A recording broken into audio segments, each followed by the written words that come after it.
newcomers this week, and two of them, the Materas, I came to their wedding, haven't seen them in a while. They're visiting from New York.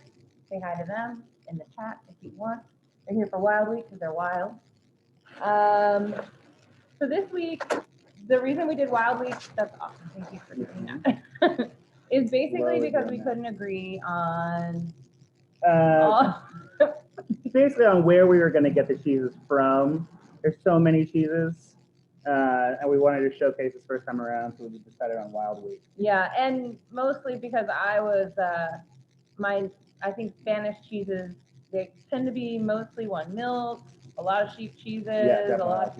yeah. So we wanted to give you guys a couple of different things you could try this week.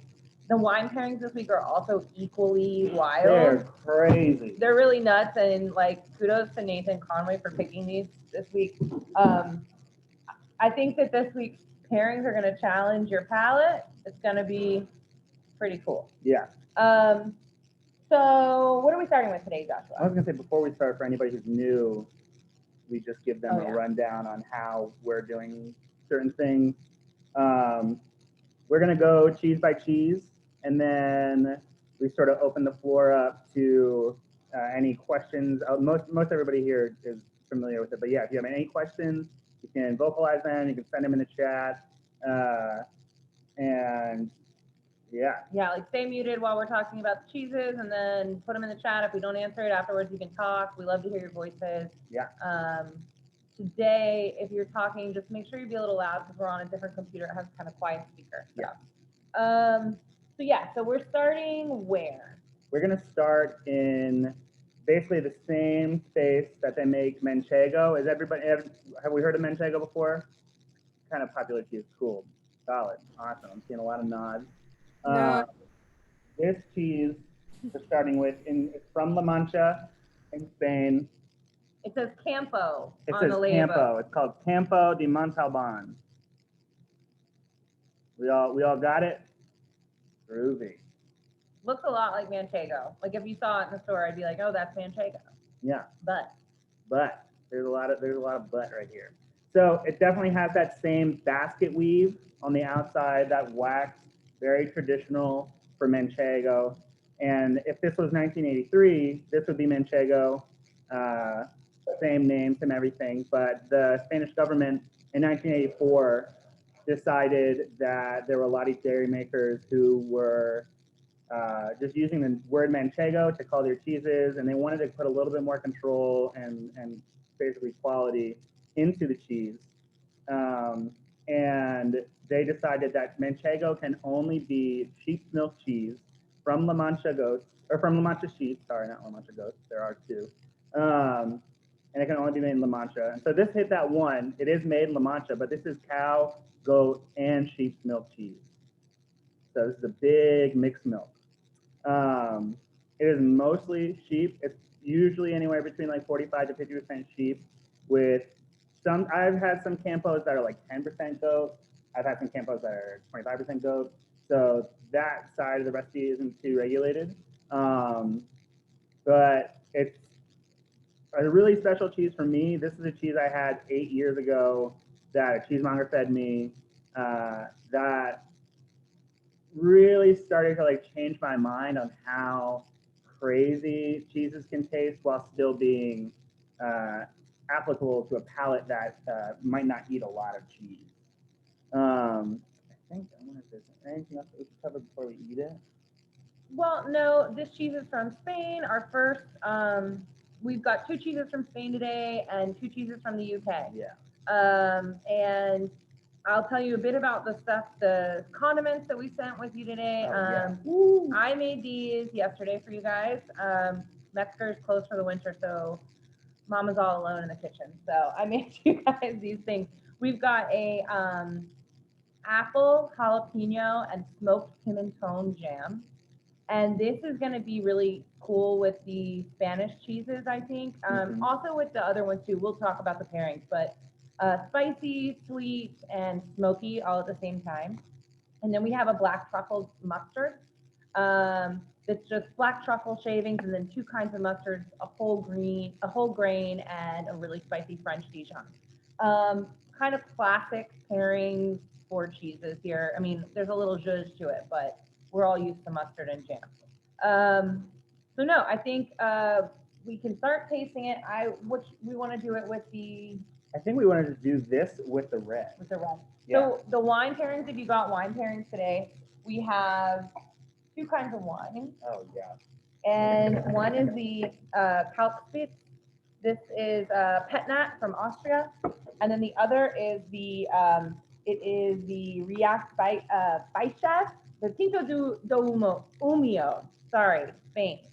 And this is like a biodynamic red with Mencia and Taino and a couple really cool grapes. The couple that makes this is into developing really kind of natural smoky flavors in their wine, and we'll talk about the pairing notes with that as we go. But this is the wine to drink with your Campo de Meltalbon. Yeah. You guys have your pieces already? We're gonna sniff them first, and then we're gonna eat them. All right, cut it. Yeah. Traditionally, when we're eating manchegos, if you were in Spain, they'll cut them into these little triangles. But I mean, who really cares? Sometimes I just eat it. Classic, creamy, tasty. Smell-wise, it really isn't giving too much. Man, but this is so tasty. Great snacking cheese. Yeah. Could eat this whole thing. And then try that with the red. This is about, we were talking about pairings earlier in this month, talking about parallel pairings. We feel that this is a really parallel pairing. Yeah. The flavors of the wine are almost very similar in level with the cheese. Yeah. A nice blend. The smokiness of the wine kind of brings out that sweetness almost of the cheese. No, totally. And that's a thing in cheap smoked cheese. There is this like inherent, like I think there is a fair amount of sugar in that cheap milk. And because it's so fatty, it really lets that sweetness sort of like softly handle those flavors. Yeah. Delicious. This is so good. This also with with both condiments, honestly, but I had it with the jalapeno pimenton jam. Although I'm saving that pimenton jam for you guys for the Monte Enebro, because it's kind of a mind-blowing pairing that we'll have a little later. But that's fair. Honestly, I'm just so hype on that it's tasty, but we'll save it. So this is a classic, easy, nice cheese. Absolutely. Super, and I would cook with this cheese. Like, I think the reason that I got the cheese was because I wanted to make an upgraded grilled cheese. Yeah, that'd be great on a grilled cheese. Oh, totally. One time I bought a half wheel, and I scraped out the inside, and I made mac and cheese with that, and then I stuck it back inside the half wheel. What? And I gave it to somebody, a good friend of mine who had just gone through a breakup, and for a good 2 hours, we all forgot that people get broken up with because of this insane mac and cheese. Because of cheese and a cheese roll. It's so good. So you guys know that I was scared of Spain and like finding cool Spanish cheeses because, I do French and Italian and kind of stuff like that. So it was definitely an adventure for me to find Spanish cheeses, but I love cheeses from the UK. Actually, what are we doing? We're doing yours then. Yeah, we can do that. I do want to sort of open it up. How does everybody feel about this Campo? I would love to hear some stuff. You can pipe up, you can talk in the chat. I mean, it's kind of a cheese that like everyone would like, I feel. Oh yeah. This is like such a noticeable rind, the pattern on it. Yeah. I had it a bunch of times from you. I opened the package up and I was like, yes. Oh yeah. The rind. So how do they do it? Traditionally, manchego will be waxed right. So when we talked about separating curds away, we hoop the cheese. When they drain the amount of whey they want to drain out of it, they'll encase it in wax and then put that into a basket. And this is called a basket mold. Oh, so the basket, it's almost like with bread, like It's exactly with bread, a yeah. hoosh. Yes. And traditionally, this is where we would let manchegos rest, and that's now what the fashion is for all manchegos. It's very traditional to have that basket weave. And they've been doing this, they've been making this cheese for 30 years, so they didn't really want to give that visual identity of the green, that sort of foresty green wax with the basket weave. So there's your answer. And I agree with the mustard choice. I think that's a good one with It it. is super tasty. Yeah. Any other questions about the Campo before we move on?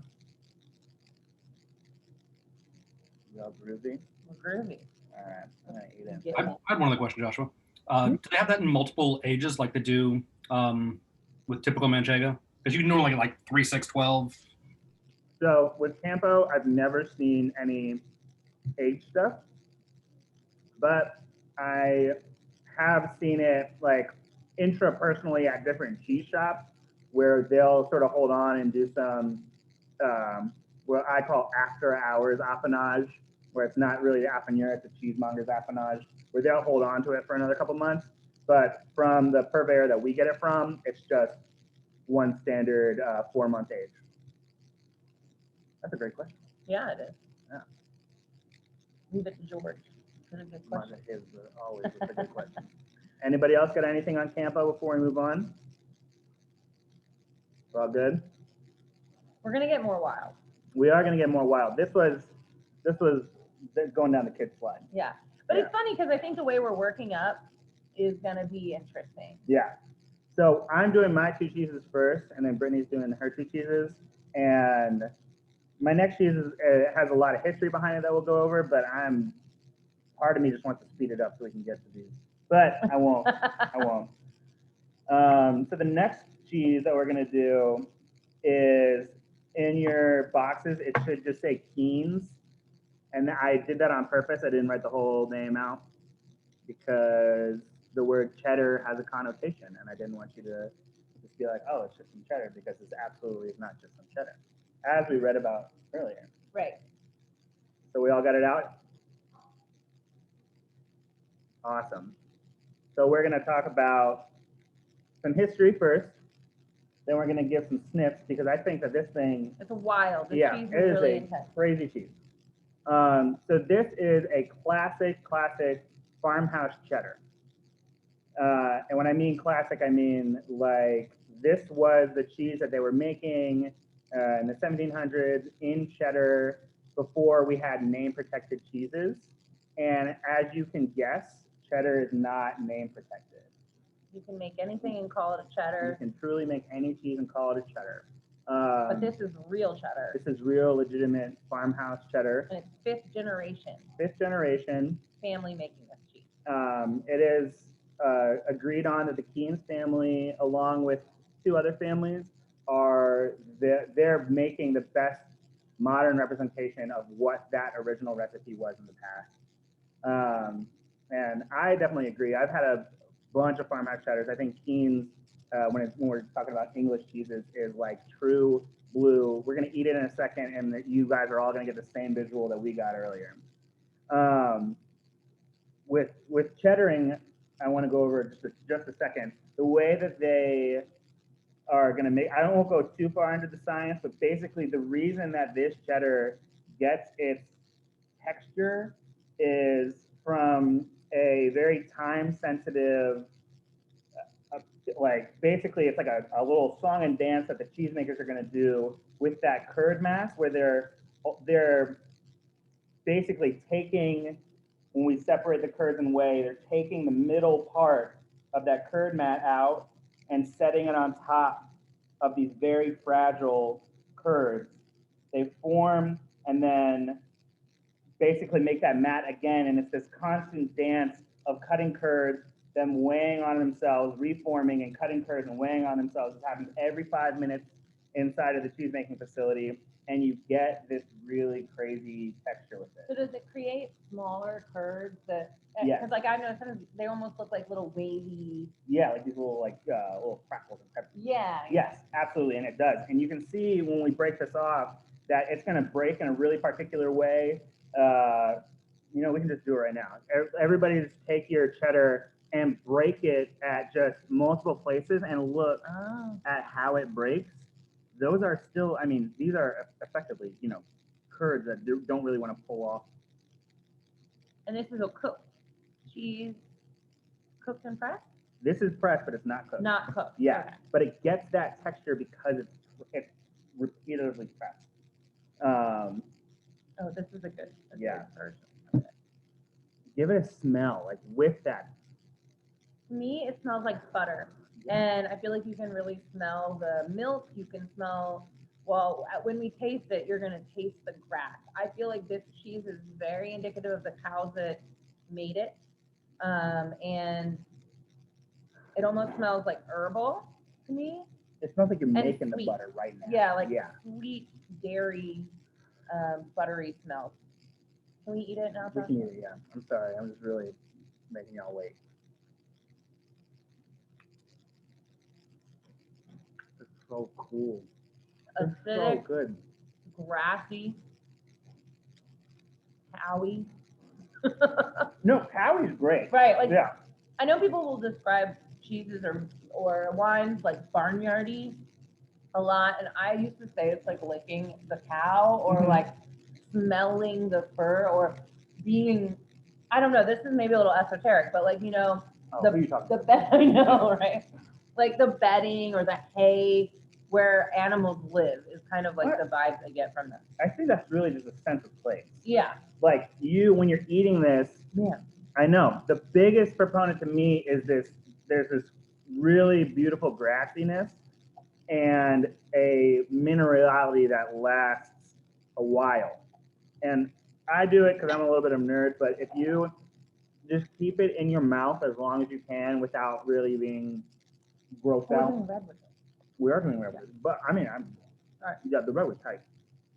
But it gets this like there's caramel, like the more it's in your mouth, it gets this like sort of caramely vibe. And then, but the grass and the minerality are really just hanging out. Like I think I'm in a dairy. Like I'm watching a cow get milk, and there's like, you know, if anybody's been in a dairy or watching it in a milking parlor, it's a lot of untreated cement. It's very, and there's you can sort of smell this minerality with this dairy component. We're doing this with the red. Yeah, and I think this red is just one of those wines that blends really naturally with meat and also with dairy. Obviously, meat and dairy are coming from the same place, so wines like this, I feel like are really nice with both. I think this wine with the cheese is like, I think these guys are good brands. Yeah. I think it's a really good pairing. And they're not from the same place, but No. Yeah. I think they go nice together. Other things, I mean, a beer. Oh, fuck yeah. I kind of wish we'd snuck beers into your bags this week because I feel like this cheese and with like a nice dark Yeah. beer would be Oh, yeah. incredible. Absolutely. Some sort of sweetness, I think, is nice with that. A note just on the importance of, or things that are important happening in England is that this cheese is sourced from a company called Neal's Yard Dairy. And they are really responsible for, I think they came around late 70s or mid 70s. And this was at a time where like dairy and cheese in England was an all-time low. Like the worry was that the dairy market was effectively going to collapse. People wouldn't be able to make cheese to make a living. And what Neal's Yard Dairy did was make a space for all these British, you know, cheesemakers that are making, and I mean, like these are anywhere from like a 2 to 5 person team. This is super, super small, very high quality makers, but they didn't have really a place to sell any of their cheeses. And Jason Hines really spearheaded making a space where all of these cheesemakers could sell their cheese. And that was wildly successful. Neal's Yard Dairy in London is, if you guys ever get a chance to go to London, I haven't gone yet because I know I won't leave. But it's an incredible place. They only sell British farmhouse cheeses. They only sell them at the highest quality of them being made. And they're really responsible for Keen's cheddar staying in business. All the farmhouse cheddars, all these other beautiful British cheeses would not be around if it weren't for Neil Yard Dairy. So I just have to wax a little Yeah. politically about how wonderful they are. And they go into Keen's calves and they pick the best ones, Yeah. right? So Jason Hines, when I was competing at the Cheesemonger Invitational, we had like an in-depth class, and he was talking about how basically it's on every 3 weeks, a representative of Neil Yard Dairy goes to every single creamery that they work with. And Jason was talking about this spectrum of cheeses, or the spectrum of quality within the cheese, and was relaying that like they could all, even the worst quality of the cheese could taste incredible, but they make it a point to taste all the cheeses throughout the entire process of them aging. So they'll taste them at 1 week, they'll taste them at 4 months, they'll taste them at 2 years. And they know those cheeses, they remember those cheeses, they all have them in there, and they have their own personal inventory too. And they stand by and just pick the best of the best of the best. And how old is this cheese? This cheese, so Keen's cheddar will come to us probably, it'll hit the boat, which hit the boat basically means that it's on its way to us around 8 months.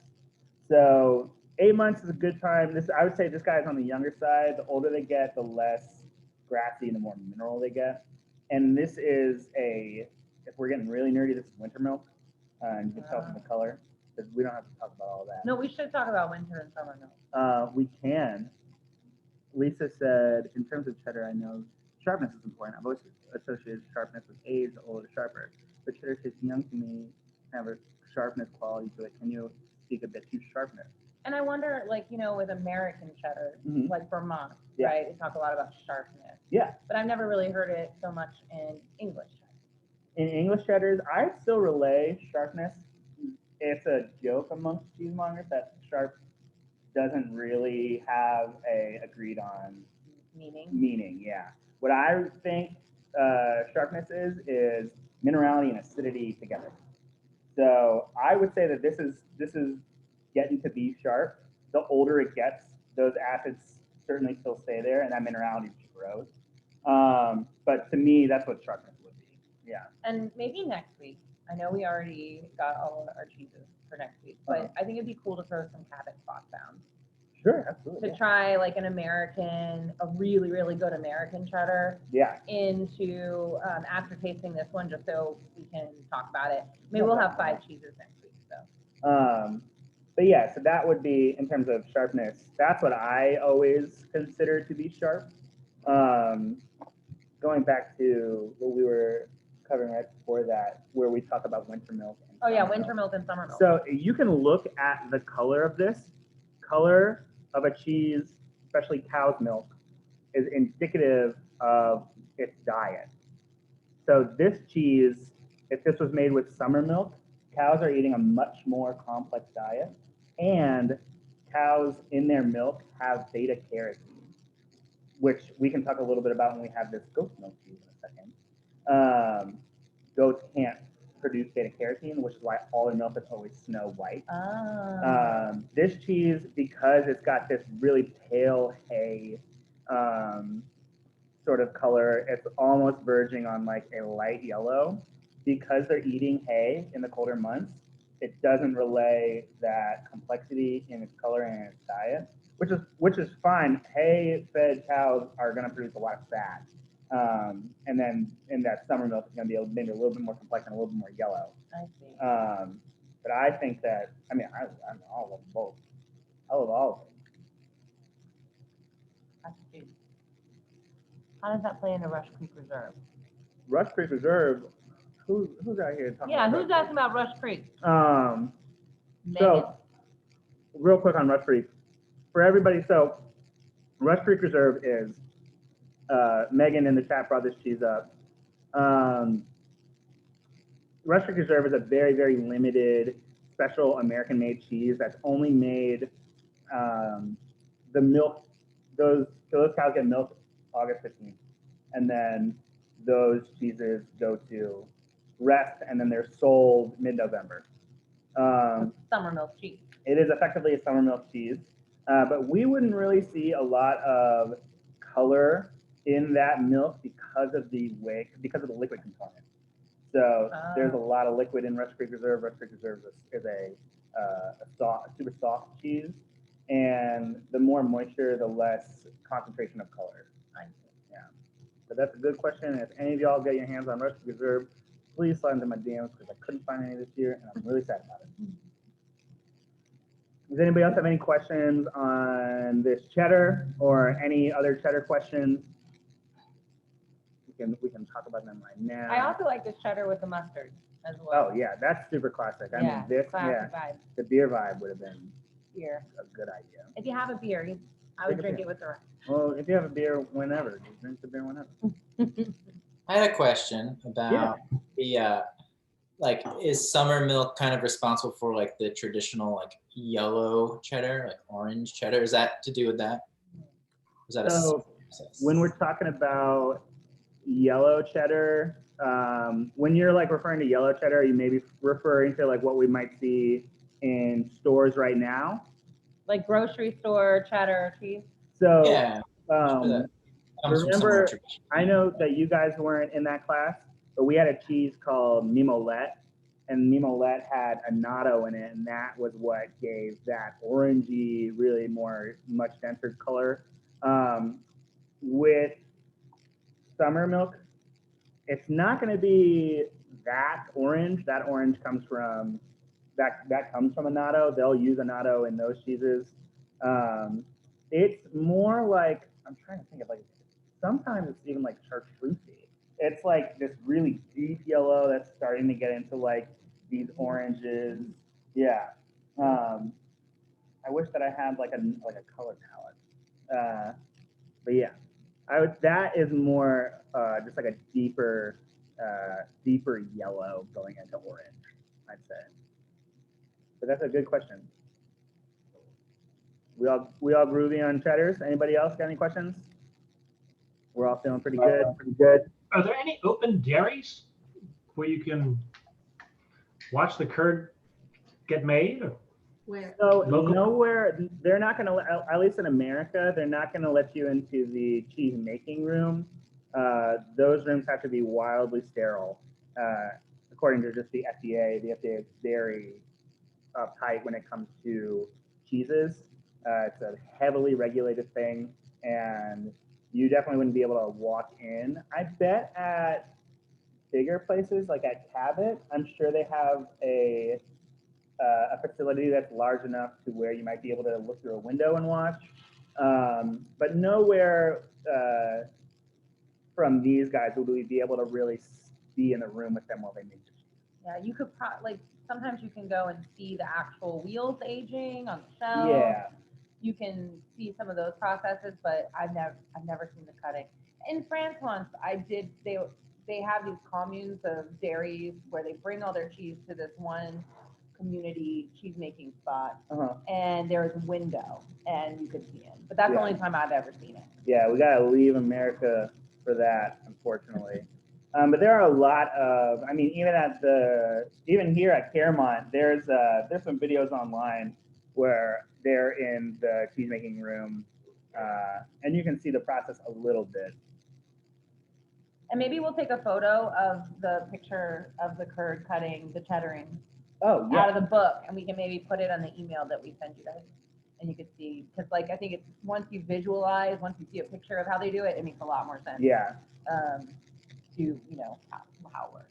Yeah, absolutely. All right, we good? We want to move on. We want to have my cheeses that are.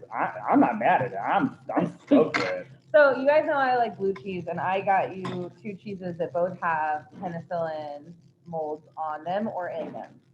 And I know that's not everybody's favorite, but I promise. We won over some last week with the Monchesio, and I think this week you're going to see some really interesting things done with molds. Oh, yeah. And the first cheese we're going to talk about is the Monte and Negro, which is a cheese from Spain, and it's made by a father-daughter team. His name is Rafael? It was Rafael, yeah. Rafael and Paloma, and they make this cheese. It's all goat's milk, It's pasteurized. It is pretty modern. Yeah, I'd say modern. This cheese probably hasn't been being made. Yeah, for this is too much. made up by this family, and they make this cheese. It's not based in any classics, which I think is the first time I've got you guys a cheese like that, because I'm old-fashioned and boring. But this cheese is it's really, really cool. It also So came. It's it's perfect perfectly right right. now. Yes. So I'm gonna put it up here, and you can see the interior paste is more, pasty, I guess, chalky. And then the edge is where it's aged a little bit longer. It's more runny, Yeah. goopy, pudding-like when it's at a really nice warm temperature. Our cheese that we have out is a little cold because we were we ate all the ones that came up. yeah, and we were kind of had some webcam issues earlier, but yours should be nice and gooey around the edges. Yeah. The cool thing about this goat cheese to me, and normally if you saw this at the grocery store, I feel like you would think that this is ash rye. You would think, yes. Right? You would be like, oh, it's rubbed in ash like every other goat cheese, like Boucheron or whatever. But it's not. This is blue mold on the outside. So they do penicillin, Roquefort, and it's just allowed to go on the outside of the cheese. Nope. It's not pierced in. If they pierced it, then we'd be talking about a blue goat. And with the next cheese. Right. Yes. But this one just is on the outside, and it kind of helps develop a really interesting flavor. This is, I think, our craziest pairing of the night. But I'm very stoked. So this cheese with the apple jalapeno jam, and then we're gonna go to our first pairing with the white. This wine is freaking nuts. It is crazy. It's like, it's called Calc Speaks. Calc Speaks. Calc Speaks. And it means chalk acid. And you'll get it. You'll understand. You'll understand why when you taste it, because this wine is maybe one of the most acidic head nuts I've ever had in my life. Which is nuts because Metzger is known for their zippy whites. Right. That's what we do here at Metzger is zippy whites, really acidic, high acid-driven whites from cold areas. That's what this is. Yeah. But this is a natural biodynamic wine.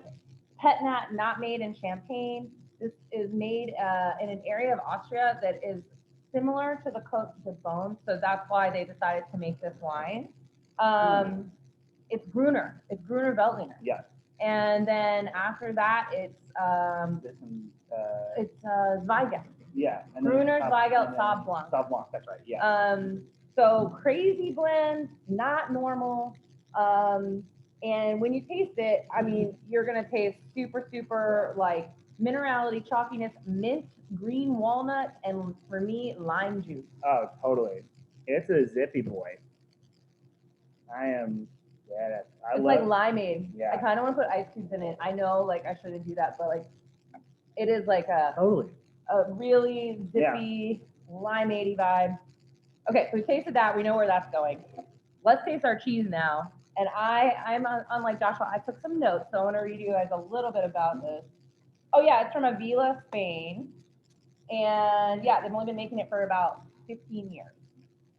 So let's do it. Yeah, just hacking into that thing, yeah. I'm so about it. And when we're cutting into it, that outside, that fudginess, not fudginess, like I like that word. Yeah, I guess fudginess. It's like that pudding texture is really, really what you want. It's so good. I mean, it's really rare that you're going to see a bloomy rind with blue mold. With blue mold, yeah, and on a goat cheese. A lot of times you can sort of turn and burn if you're making goat cheese with chefs. Mm-hmm. So for them to really, this is such this is a project cheese that basically went over really well. Mm-hmm. So I don't think have we had goat cheeses yet? Is this our first full goat? Full goat. We tried getting Valentine. And we couldn't get Valentine. Yeah. Yeah. So I mean, obviously the least fatty of all the traditional dairy milks that we would make cheese with. I'm going for it. I'm sorry. I think the texture is almost springy and bouncy in the middle, and then that creamy richness on the outside. Mm-hmm. Salty and bright. And then, okay, if you want to get nuts, I really love this pairing of the apple jalapeno with the cheese and then the white wine. Please get nuts. It's kind of crazy. I had a whole moment earlier before we started just tasting this, just being like, I could put this on everything. That's so good. And then with the white, it is like the best family reunion ever. Mm-hmm. Yeah. They're so good though. It's a cool pairing, classic kind of flavors other than the jalapeno. I mean, the smoked pimentone is from this area of Spain. Makes sense with the Spanish cheeses. Yeah. But this week isn't meant to make sense. We're No. meant to be weird and try Yeah. weird things. But any questions about this cheese in particular? Do we like it? It's goat. It's our first time with a goat. I like this cheese. This is the clapping emoji. Oh yeah, we got a clapper. We got Yes. clap. Yeah, Oh, yeah, woo, yeah. yes. I'm kind of bummed that Brett picked this one. I was like, fuck. I definitely was not planning on this cheese at first. All my first picks, both of them got shut down. Oh, that's right. Yeah. So we, because we have to call the purveyors and try to get these cheeses every week, and most of the time they're out of half the stuff we want. So Yeah. we have to like dig deeper and find things. And It's a song and dance for sure. yeah, and I'm really glad we got this cheese and that my first choice wasn't available, because I think this cheese is super cool. Yeah. And it fits in our. Yeah. For the weird Sure. ones, I mean, this is a very, I'm gonna get it now. yeah, that's a great idea. This is very not classical cheese. This is certainly somebody's project that went really, really well. What accounts for the difference in texture between like the outside and the inside? That's a great question. There is, when we're talking about, yeah, my hands are so off. When we're talking about, remember when I brought up proteolysis and those proteins breaking down? So because that blue mold is on the outside of the rind, it's going to aid in those proteins closer to the rind breaking down quicker. So that's why a lot of moisture is leaving those proteins and gets that more dramatic sort of fudgy texture on the outside. So it's like heightened proteolysis. It's heightened breakdown of those proteins. And the longer it sits, the The more more gooey gooey it it'll gets. get. Yeah, I've seen Montenegro with like way too long, and it And looks it's like pudding in a sack. Yeah. Yeah, I think that this honestly is. I talk about with cheese and its like its ripeness. I talk about this perfect week where cheese will be right at the place where I want it to be. I want those proteins to break down a little bit. I want to taste that fermentation. I think that this is certainly in its week right now. I think this is the best time to have this cheese. Yeah, super good. Love it. Does anybody else have any questions about that cheese? All right. The last cheese that I picked for you guys is, we started these cheeses with one of the cheeses that Joshua first really grew to love cheese with. Yeah. And we're gonna finish with one that I learned to love cheese with, and this is a classic Stilton blue cheese. This is from the UK. Stilton is one of the only name protected cheese. It is one of the only. There's a couple, but I'd say this is the most popular. Right. The name protected cheeses in the UK and in England. You can only make it in 3 places. What is it? It's Derbyshire, Leicestershire, Nottinghamshire. And those are the only places you're allowed to make this cheese, and only 5 dairies are allowed to make it as well. Yes. Of those 5, this is Truxton and Tebbit. Tebbit, yes. Yeah. And there, I think they come. Tuxford and Tebbit. They have like an exporter. I think Summerdale is part of their exporter. But this is the producer is Tuxton and Tebbit. They've been making this cheese at that place for since 1780, and Stilton was first made in 1720. So it's like one of the oldest cheeses in England. It's oh my gosh, should we tell them about the spoon? Oh yeah, you want it. Originally, when they made Stilton, the first talk about it was Daniel Defoe wrote about it in a book of his travels throughout England. And he sat down at a table and he said they put out some Stilton and they gave him a spoon to scoop the cheese mites and maggots off of it and eat that first. and then eat the Stilton. Luckily for us, Stilton doesn't have mice and maggots mice anymore. and maggots. It's aged a minimum of 9 weeks, Mhm. and it'll go to 12 weeks. Mhm. But this is like what we talked about with Brittanny. It's pierced with the penicillin. Now, we aren't totally positive if they're required to use penicillin roqueforti or if they can use the other one, which is There is. I'm gonna really have to rack my brain for that other one. I'll remember it at 2 in the morning and I'll email everybody. it's a different type of Yeah. penicillin mold that produces a little bit of a greener vein. So this possibly, we're not totally sure which penicillin strain this is, but there's white Stilton, there's blue Stilton. White Stilton is just going to be this big, almost cheddar-like Yeah, wheel, but Stilton is not pressed it's not fresh. and not cooked. So they just make it and set it, And they and said, yep. that's they why ro- it's they rotate it. crumbly Yeah, and similar to like the Montanizio in texture, in Yeah. my opinion. cutting this for you guys earlier was like a full workout. I had to like catch all the crumbles as it's coming out. And we're probably gonna make a ton of blue cheese dressing later. Yeah, because we have lots of little pieces. So many We'll make crumbles. something. But this Stilton, when I first had Stilton, and again, back to the blue cheese levels of most of us try crappy blue cheese or blue cheese that says, Absolutely. you know, it's that it's fancy and it's not, Right. or grocery store blue cheese, and those are just, it's not the same level. It's poorly made and poorly kept. And similar to cheddar, Yeah. a cheese that people, I think is commonplace, but when you have the best ones, there's a real difference to it. So this cheese has lots of this nice white semi-firm paste, Mm-hmm. and lots of blue vein mold. So let's go ahead and eat it. Yeah. I really think this cheese has a lot to offer after the first punch of blue. Yeah. Get past that first punch of blue cheese taste, and then really taste the sweetness and creaminess of this dairy. Smelling it, it's got that like that, and that with a lot of blues, it's got this like smoky vibe to it. I think it's meaty. Oh yeah. And again, that kind of combination of when we talk about meat and we talk about cheese, I find them to be very similar. Cooked meat flavors in dairy, I think, are really interesting. Salty, but again, creamy, rich, pretty mellow on the penicillin. Similar to the Montanizio, I think a little more tangy. I think that is indicative of place of them. This is the diet that they're eating. The cow, the dairy of the cow. They're not high up in the Alps. They're hanging out in the English countryside. They're eating mostly grass. It's really not that complex of a diet. And it's going to sort of relay a lot of those almost like cheddary vibes. And I like this blue much better than the blue from last time. All right, nice. Shelly. Yeah, I think this one is more of a classic blue. Yes.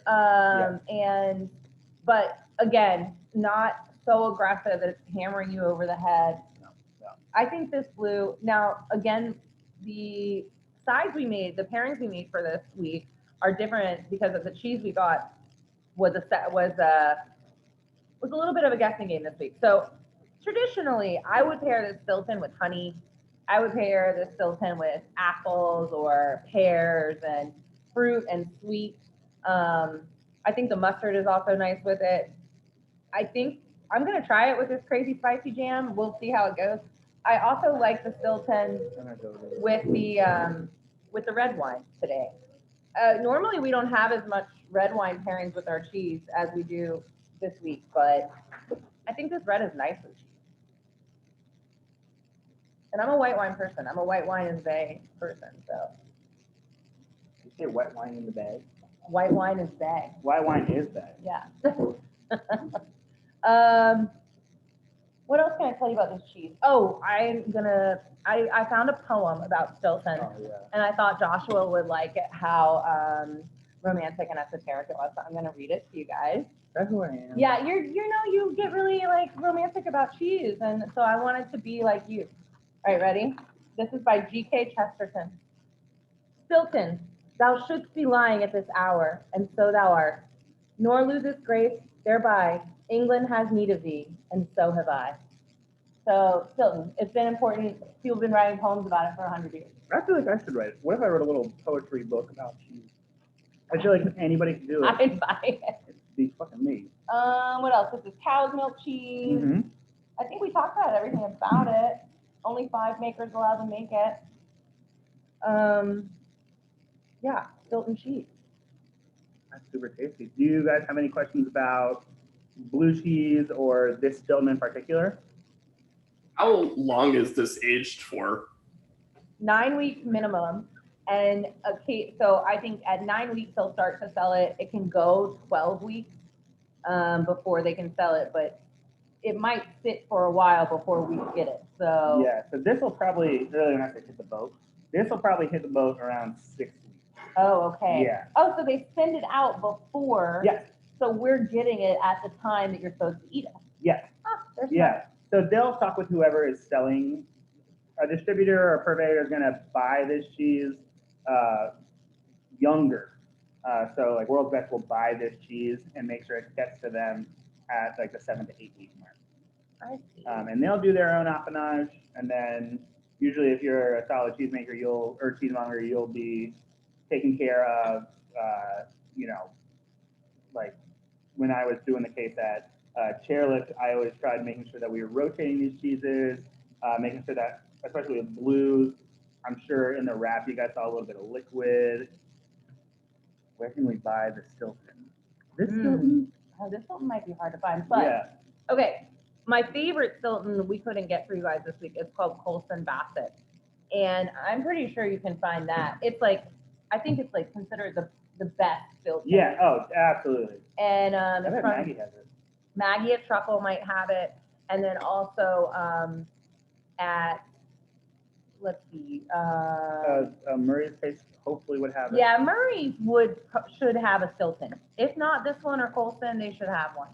At Kroger, Carytown has a big Murray's Case, Mhm. and then Whole Foods Short Pump has a pretty decent cheese selection, and maybe Wegmans. I mean, they have a big selection as well. Yeah, I would say a lot of these guys would. Yeah.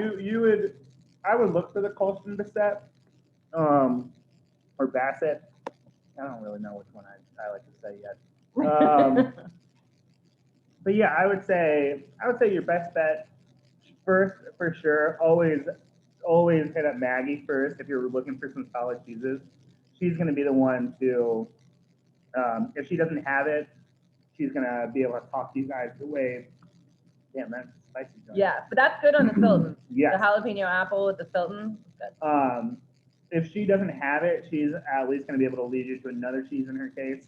That's going to be just as tasty, and I promise she's taking care of her cheeses the way that we would. And we actually, doing this for the past few weeks, we have created a little bit of inventory.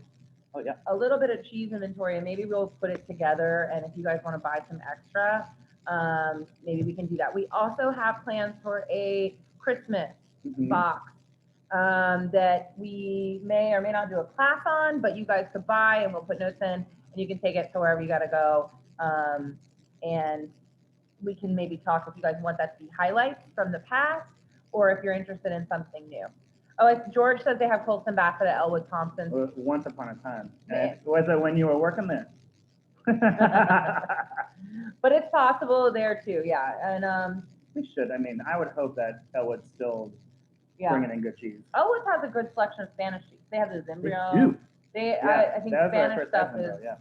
and a decent amount of Spanish cheese at Whole Foods as well. Yeah. So several kinds of Manchego. Mhm. And Monte Negro, you can find it. Yeah, the first time I had that was at Whole Foods. Yeah. Yeah. No, the Stilton, the Neal's Yard, you could, I mean, not the Stilton, the The cheddar. cheddar. Yeah, Whole Foods used to carry Keens and Montgomery's, but I don't know. I remember 2 years ago them having a really big falling out with Neal's Yard, and now some of those cheeses are back. So you might be able to find Keens at a Whole Foods. Yeah. Cheese. So much cheese. And like, does anyone have any opinions on this wine? This wine's kind of crazy, right? This Pet Nat, I wish it was warmer out. I would legitimately jump into the river with just me and a bottle of wine and no glass and and just think about all the nice things you want. And pet nat means petit natural, right? So Mhm. this is a naturally bubbly wine fermented in the bottle. Yeah. Brittany, And, if you're selling a case, I would buy a case of it in a heartbeat. This is my oh yeah, Oh, Kira yeah. likes this one. I'm like, I think this Right. one's crazy. this is delicious. Cool. And I'm interested to, I think if you have some left over, with food, I think this would be really, really cool wine, like with a, I don't know, I'm gonna think of what I want to cook with it, but I feel like I want to drink this with some food. In my head, and this is indicative of my own personal diet, I would have this with anything fried. And Oh, yeah, yeah. like fried oysters or Mhm. like fried clams. Like I would. Schnitzel. Oh shit, schnitzel. Damn. Woo, that was schnitzel. Would be very good. Woo. Yeah. Yeah. That's a full vibe. Full vibe. Does anybody have any more cheese questions or anything to say? Anything you guys want to talk about? And then we can tell you guys about next week too. Next week, cool.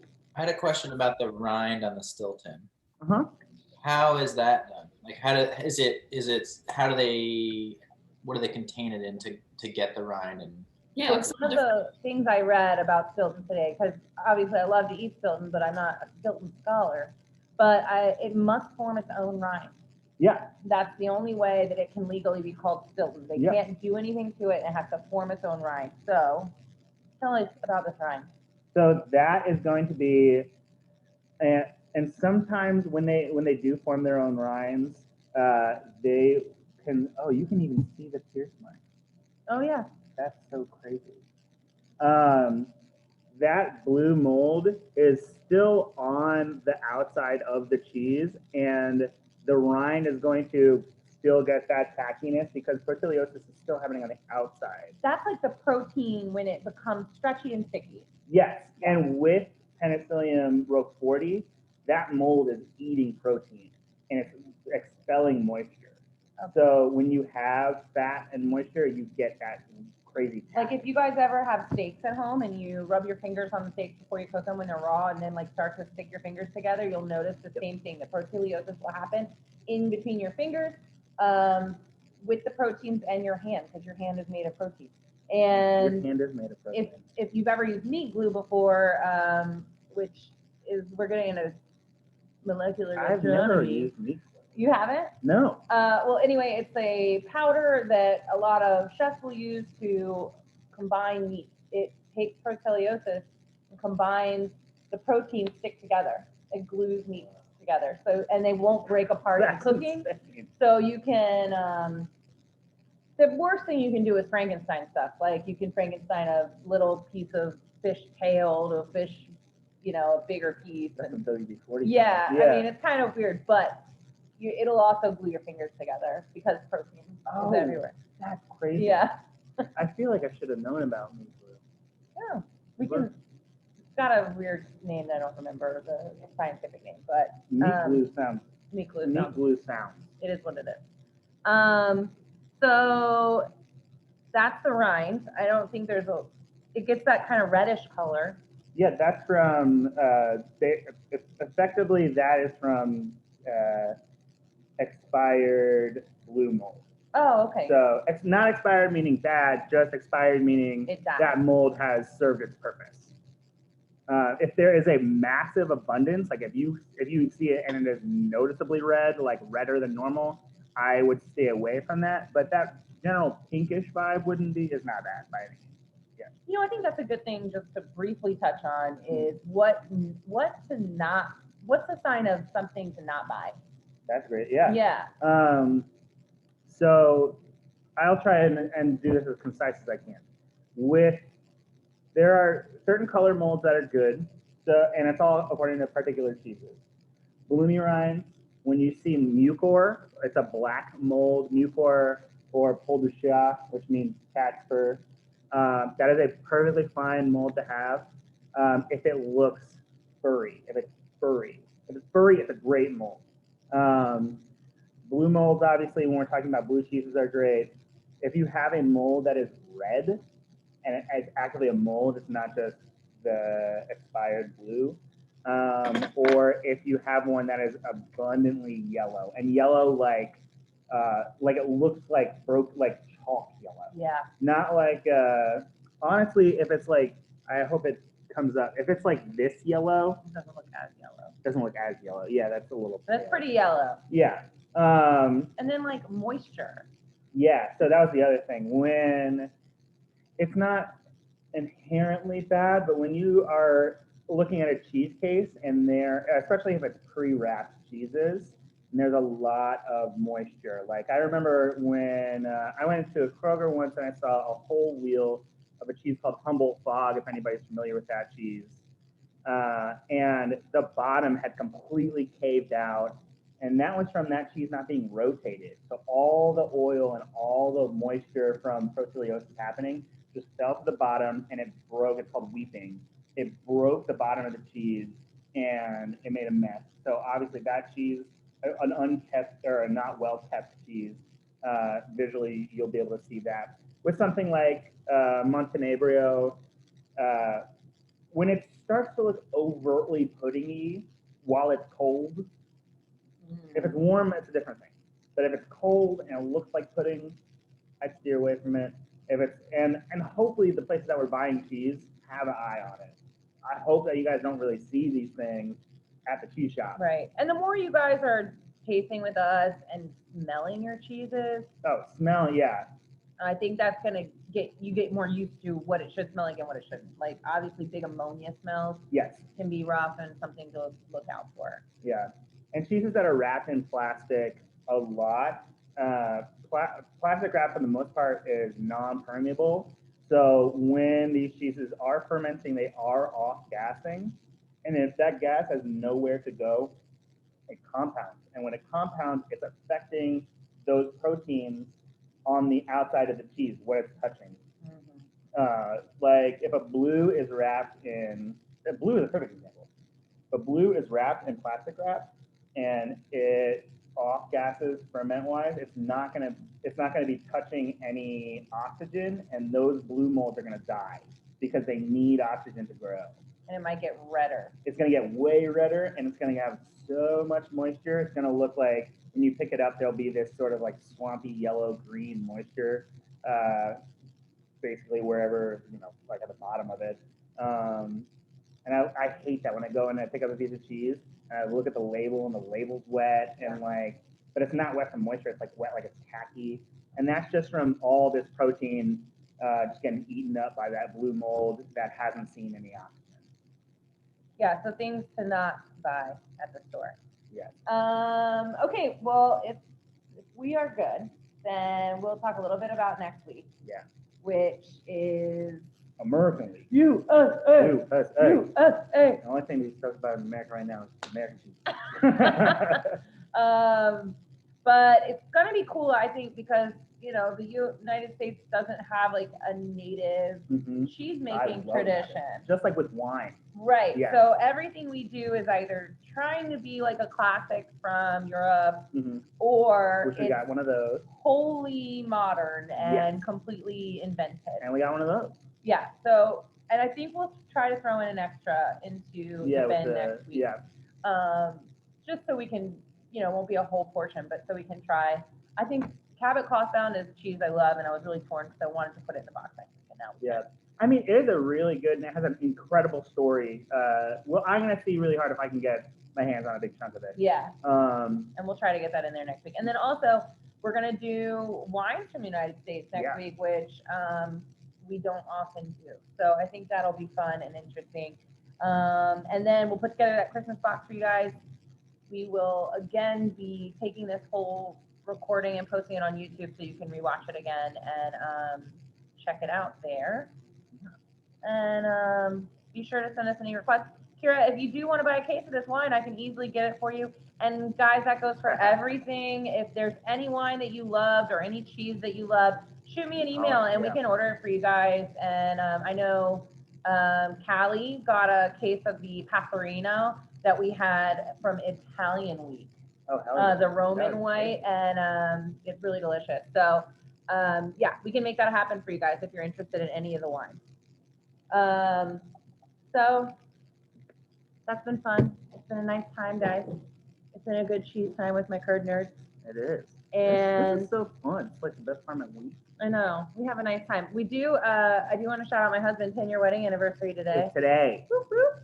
And also we have a special guest here, Moose. He wants to say bye to you guys. You want to come here? Hey, come here. Here. Come here. Hold up. Here. This is my dog, Moose. Good He's so good. Good boy. He's an 8-year-old cheesemonger. Nah, he's so good. He's like a little 8-year-old kitty who doesn't like to be away from his dad. So he comes and hangs out wherever I go. Yeah. But thank you guys again. Shoot us anything you want to know about in the emails, or if there's anything you want to say right now, go for it. Yeah. Otherwise, we'll see you on the flip side. Yeah. And I'm stoked on next week. I'm not gonna say anything. no, don't spill it. Oh, also, I know there's been a little confusion about when you can buy stuff, because we have a cutoff date usually, but sometimes the button's not up. Best thing to do is if you can't purchase it on the website, it's no big deal. Just email me and I can ring you up when you come to pick it up. Like, just as long as I know that you want the wine prior to, let's see, today is Thursday. I just need to know. Whenever you get, Yeah, like if you want to add wine, I just need to know by Sunday. I think this week, but make sure you try to get those in before the weekend so we can order it. And again, Thanksgiving bonus cheese. Did you guys like the Kunick? Yeah, isn't that joint crazy? Yeah. I love Kunick. That cheese, I'm gonna take up way too much of your time talking about that cheese. But The Nettle Meadow, it's a really great cheese. It's made in New York. yeah, they are some weirdos. And I met them. I'm glad they just make cheese. And we have that cheese at Brenner on our boards right now if you're interested, and you can find that cheese around. But all right, guys, thank you. And anything else? No, I'm good. All right, we love you. Later. Thanks, guys. Thank you. Thank you. Bye. Bye, guys. Thank you. Thank you. Awesome. Well, look, did you even kiss it? No, they don't need to kiss. Oh yeah. I wonder if you like blue. Good.